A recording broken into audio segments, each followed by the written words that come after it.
सिद्धार्थ, हम सभी को एक साथ यहाँ क्यों बुलाया? काका, मुझे आप लोगों से कुछ अकेले में बात करना था। हाँ बोलो। आओ सुनिए।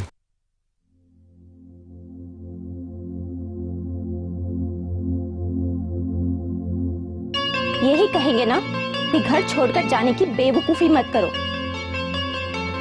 और क्या कहेंगे, है ना सिद्धार्थ भाई? मैं भी सोनल से यही कह रही हूँ कि मोटा काका की बात बिल्कुल ठीक है। सर पर इतनी बड़ी छत हो तो ना आदर्श वादर्श सब अच्छे लगने लगते हैं। ये मांगरोल नहीं है सोनल, ये मुंबई है, मुंबई।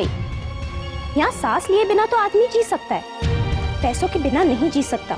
तो तुम यहाँ रुक सकती हो रूपल। ऐसे नहीं रहना है मुझे यहाँ, हमारे पूरे परिवार के साथ रहना है। पर तुम नहीं समझती ना कि फाके करके आदर्शों को संभालने के बदले। ये सिर्फ आदर्शों की बात नहीं है रूपल, सवाल है अपनी मर्जी से अपनी जिंदगी को जीने की आजादी का। सोनल अपने विचारों से, अपने आदर्शों पे जीना चाहती है, तो उसे ये हक है। क्योंकि बेमन से कमाई हुई लाखों से बेहतर है कि इंसान मौत से 2 रुपए ही कमा ले और इसी में सुख है।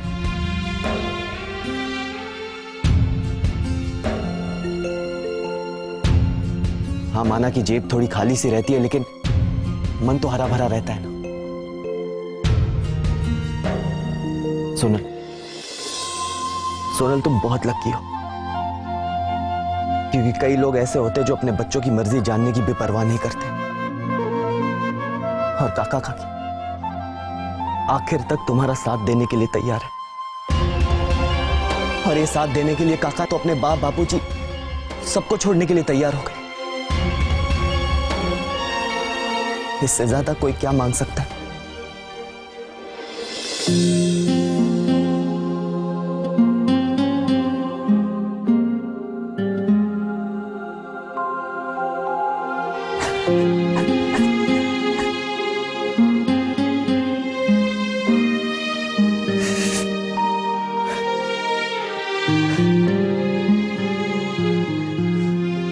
लेकिन सोनल, तुम्हें अपने रास्ते पर चाहे कितनी भी तकलीफ हो, तुम ये कभी मत समझना कि तुमने गलती की। तुमने बिल्कुल सही कदम उठाए, क्योंकि किसी के झूठी शान पे कुर्बान हो जाने के लिए भगवान ने हमें जिंदगी नहीं दी।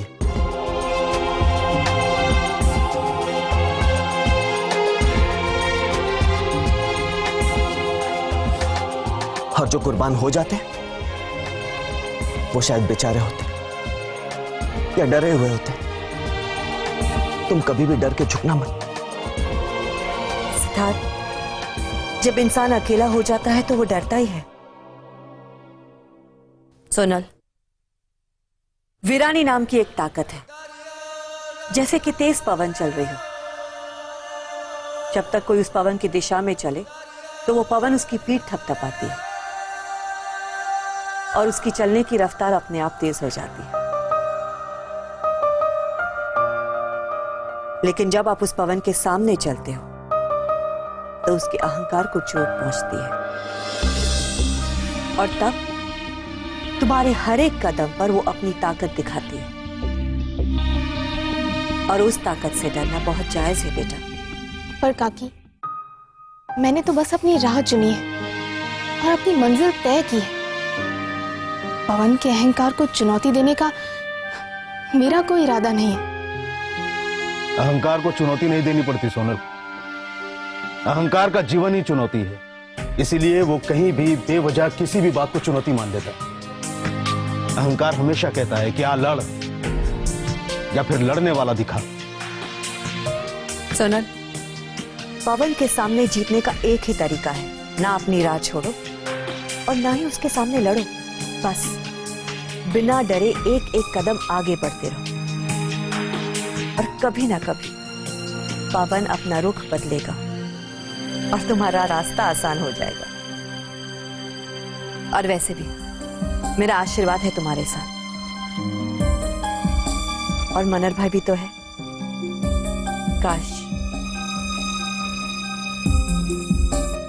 काश मैंने भी अपने सिद्धार्थ का साथ दिया होता।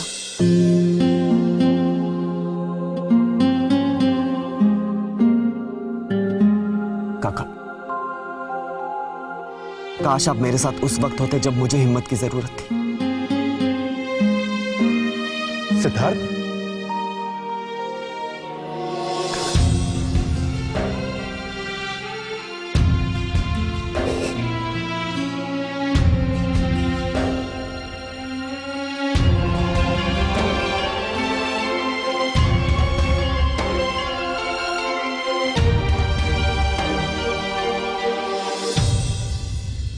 एक जिंदगी दे दी उन्होंने,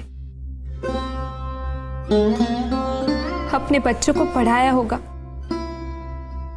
उनकी सारी जरूरतें पूरी करने की कोशिश की होगी, अपनी इच्छाओं को कुचल डाला होगा, अपने बच्चों के चेहरे पर हंसी की एक लकीर देखने के लिए उन्होंने 1000 दुख झेले होंगे। उस वक्त सोचा होगा कि जब सांस छूटेगी तब भी बच्चों का हाथ नहीं छूटेगा, पर जीवन के अंत पर उन्हें सिर्फ अकेलापन मिला। किसी को इतना अकेलापन क्यों मिलता है निराली? उन्हें एक परिवार ने छोड़ दिया मगर तुम उनका परिवार बन गई, क्या ये कम है? देव की जरूरी नहीं है कि खून का रिश्ता ही हमेशा परिवार की बुनियाद बने। तुम्हें तो खुश होना चाहिए कि किसी के आखिरी दिनों में तुमने किसी को इतनी खुशी दी है।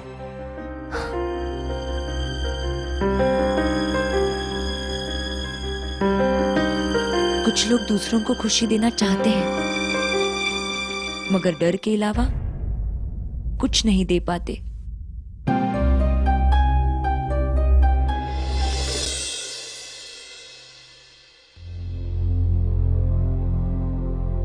पापा, वो आप एक बार फिर सोनल के बारे में। सिद्धार्थ ने वो टेंडर सबमिट किया? यस पापा, और अपनी पुरानी स्ट्रैटेजी के मुताबिक ही भरा।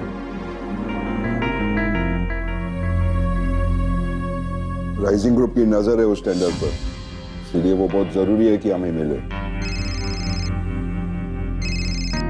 अरे नमस्ते सरनाइक जी, नमस्ते। नहीं वेवाई जी, गुजराती में समधी को वेवाई कहते हैं, मराठी में क्या कहते हैं सरनाइक जी? व्याही कहते हैं। व्याही जी, बताइए कैसे याद किया?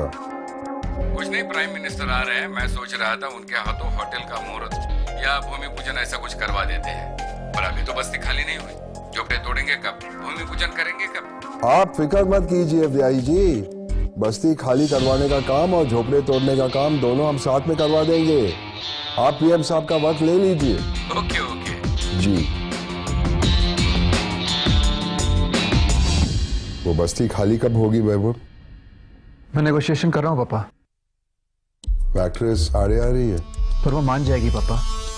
I'll take care। मुझे लगता है उस एक्ट्रेस ने तुम्हें कुछ कंफ्यूज कर रखा है वैभव। ये जो लोक सेवा का झंडा उठाकर घूमने वाले एक्टिविस्ट होते हैं ना, ये बहुत ही सुलझे हुए और चालाक होते हैं। ऐसी बात नहीं है पापा, सबीना लोक सेवा का नाटक करने वाली एक्टिविस्ट नहीं है, वो सचमुच काम करती है और समझदार भी है। उसे समझाने का वक्त नहीं हमारे पास वैभव। रातों रात बस्ती तुड़वा दो, लोग रोएंगे, चीखेंगे, चिल्लाएंगे, अनशन पर उतरेंगे, मीडिया जमा हो जाएगा, तो हम मीडिया के सामने बस्ती वाला के गांवों पर पैसों का मरहम लगाएंगे। और दूसरा भी बहुत बड़ा फायदा है कि इंटरनेट और मीडिया के जरिए ये न्यूज पूरी दुनिया में फैलेगी। दुनिया के कोने कोने में लोगों को मुंबई फ्लोट्स के बारे में पता चल जाएगा और लोग हमारी खूबसूरत होटल में आकर कुछ दिन गुजारने के लिए तरसने लगेंगे। समझ रहे हो वैभव? बिजनेस का मतलब ये लोगों की आंखों में ऐसे सपने भर देना जहां तक उनका हाथ ना पहुंच पाए।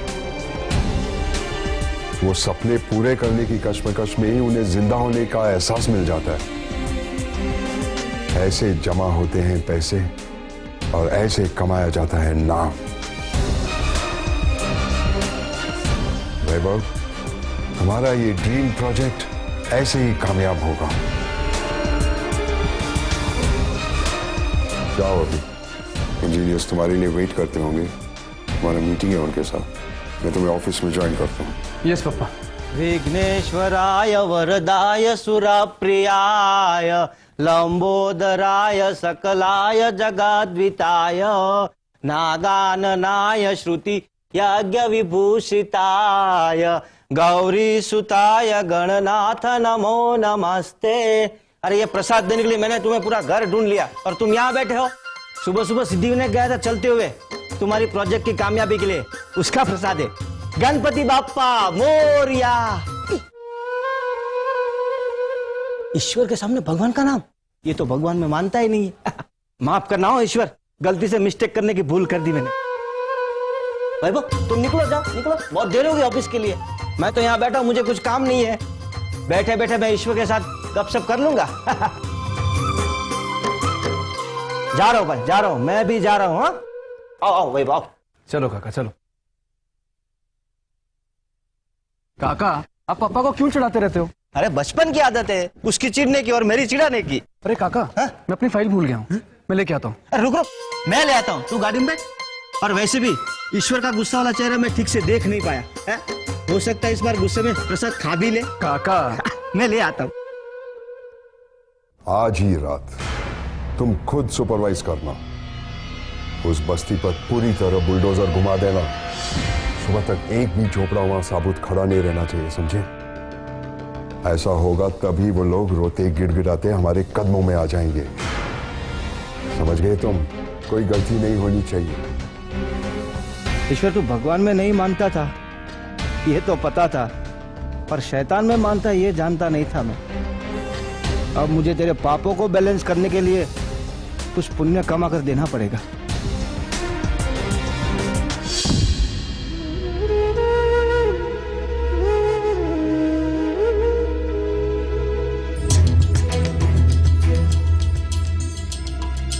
क्या बात है बापूजी, आप कुछ बेचैन से लग रहे हैं। पता नहीं आज सुबह से तेरी माँ कहाँ गायब हो गई है। पवला भी गांठिया लेकर नहीं आया। अरे केसर गजरा बंधवाने के लिए भी नहीं आई अभी तक।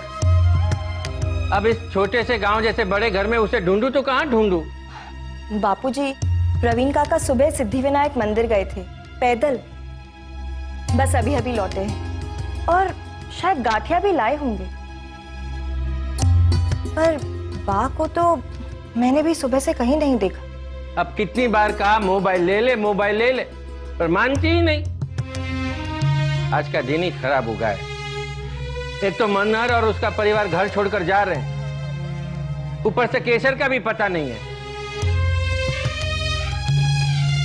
मैं आपको यही बताने आई थी बापूजी, मनहर काका सामान बांधकर तैयार है जाने के लिए। हाँ? हाँ।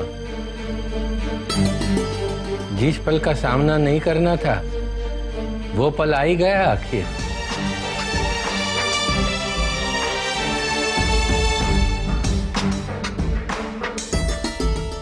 चलो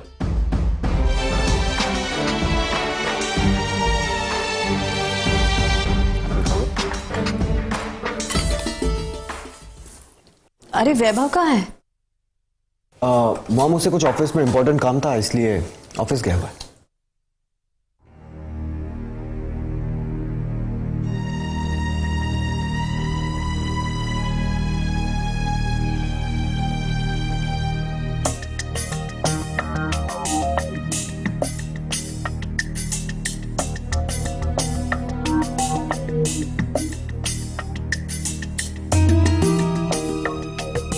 मोटा भाई हम लोग जा रहे हैं।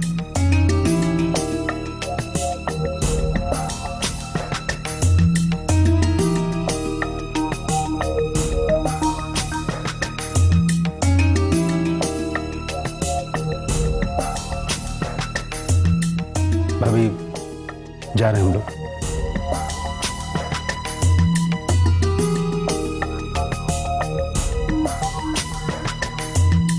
मनहर भाई ये बात जरूर याद रखिएगा, आप आंगन छोड़कर जा रहे, बंधन तोड़कर नहीं।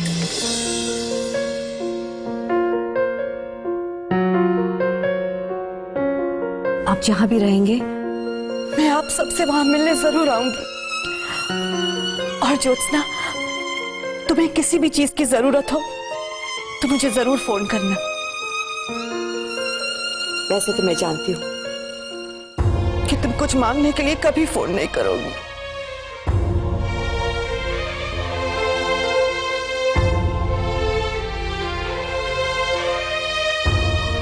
जा रहे हैं तुम लोग? जाओ बेटा, कोई चिंता नहीं करना मन में। पैरों में अगर दम है तो ऊपर वाले ने धरती बहुत बना रखी है। हमारे सबके आशीर्वाद है तुम्हारे साथ।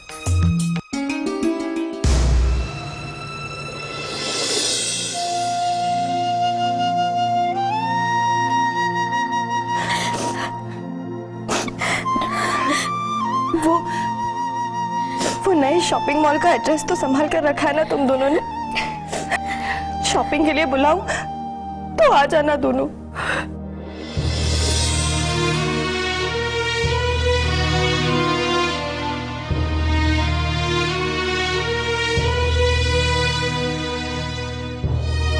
मोटा काका,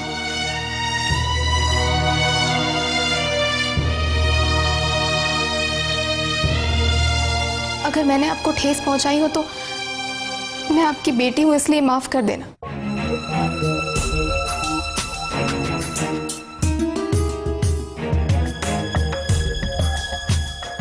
आशीर्वाद दीजिए मोटा काका।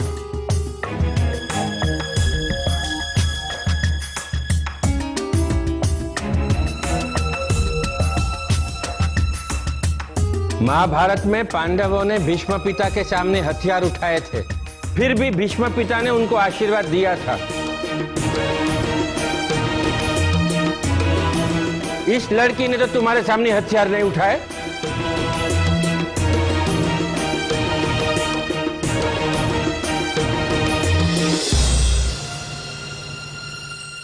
All the best Sonal. Thank you.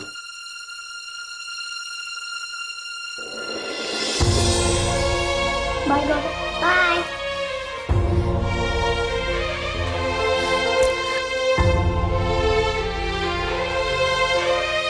ठीक है।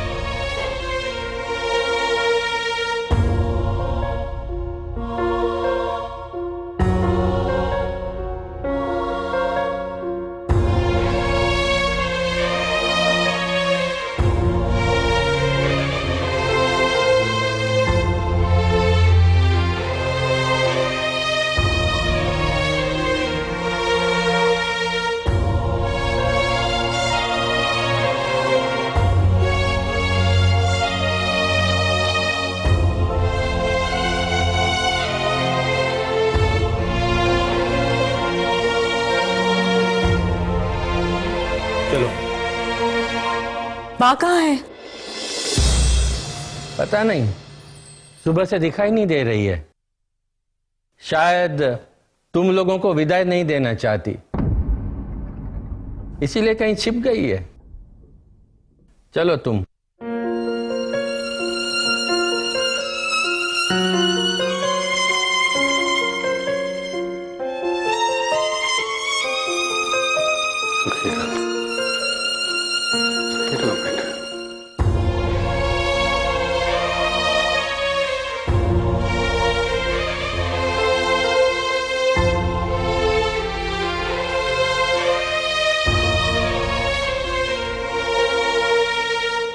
रुक जाओ मनर।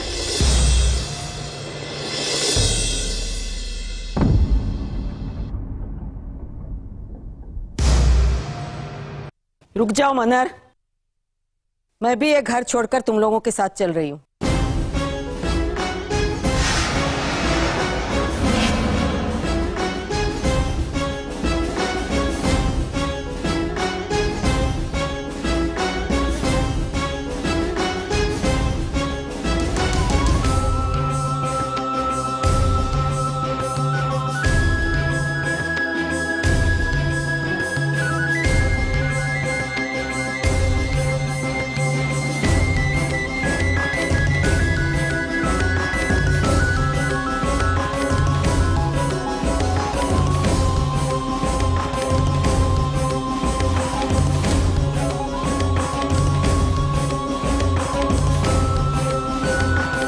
ये तुम क्या कह रही हो बाप? तुम जा रही हो?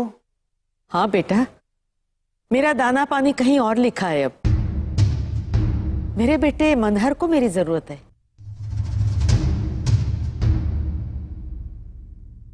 और मैं कौन हूं? तुम्हारा सौतेला बेटा? नहीं ईश्वर, तुम भी मेरे अपने हो और आज तक मैंने तुम्हारा साथ दिया ही है। वहां मांगरोल में अपने छोटे से घर में रात को एक कोने में पड़े पड़े तुम छत को ताकते रहते थे। तुम समझते थे कि किसी को नहीं पता है, लेकिन मैं देखती थी और समझती भी थी कि तुम खुली आंखों से क्या सपने देख रहे हो। इसीलिए जब सिर्फ 16 साल की उम्र में तुमने जिद की कि तुम मांगरोल छोड़कर मुंबई जाओगे, तो तुम्हारे लिए मैं सबसे लड़ी, मास्टर से भी। माँ बाप का तो काम ही होता है कि अपने बच्चों की जरूरत समझे और उसे पूरी करे।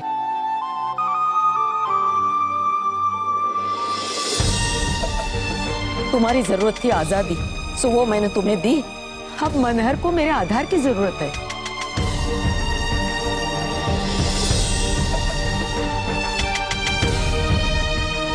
पर ये इतना बड़ा फैसला तुमने कर कैसे लिया बा? अकेले, बिना मुझसे बात किए? अपना फैसला किसी से सलाह मशवरा किए बगैर अकेले ही कर लेना अपने घर का रिवाज तो नहीं था बेटा। ये एक गुण मैंने तुमसे सीखा है।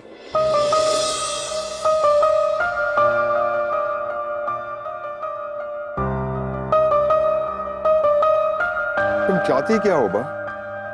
कि मैं सोनल की मर्जी को मान लूं और इन सबको रोक दूं? ठीक है बा, सोनल, तुम जो करना चाहती हो वो तुम कर सकती हो। नहीं ईश्वर, सोनल अब यहाँ नहीं रुकेगी। उसका आकाश उसे बुला रहा है। अगर उसने आज ये घोंसला नहीं छोड़ा तो उसका हौसला टूट जाएगा हमेशा के लिए।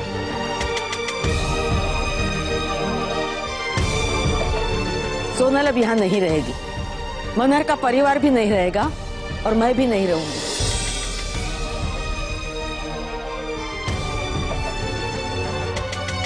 पर बा, मुझे तुम्हारी जरूरत है। तुम्हें मेरी आदत है ईश्वर, जरूरत नहीं। तुम तो पूरी दुनिया से लड़ सकते हो,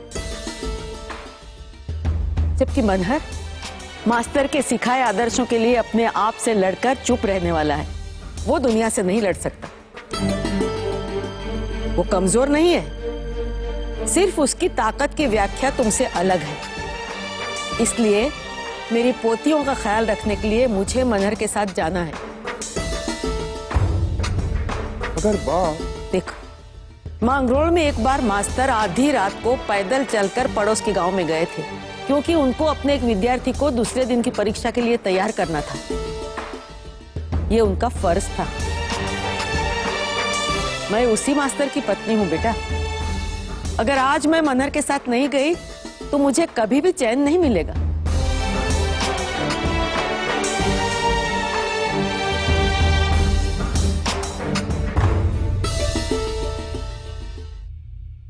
वाह वाह वाह वाह वाह वाह, कमाल कर दिया तूने, वाह।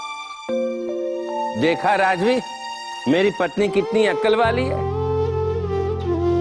इसीलिए आज भी इसके साथ रोमांस करता हूं मैं।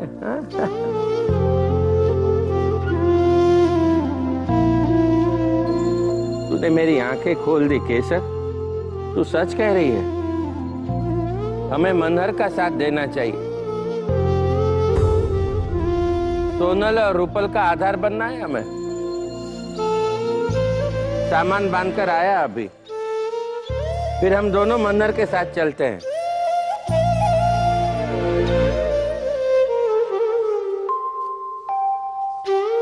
समय चक्र पूरा हो रहा है केसर। जब हमने अपना संसार शुरू किया था, तब हमारे माथे पर आकाश की छत थी और पूरी धरती हमारा घर था। फिर से वैसा ही वक्त शुरू होगा हमारे लिए। फिर से साथ मिलकर संघर्ष करने का आनंद मिलेगा हमें। मैं आया अभी।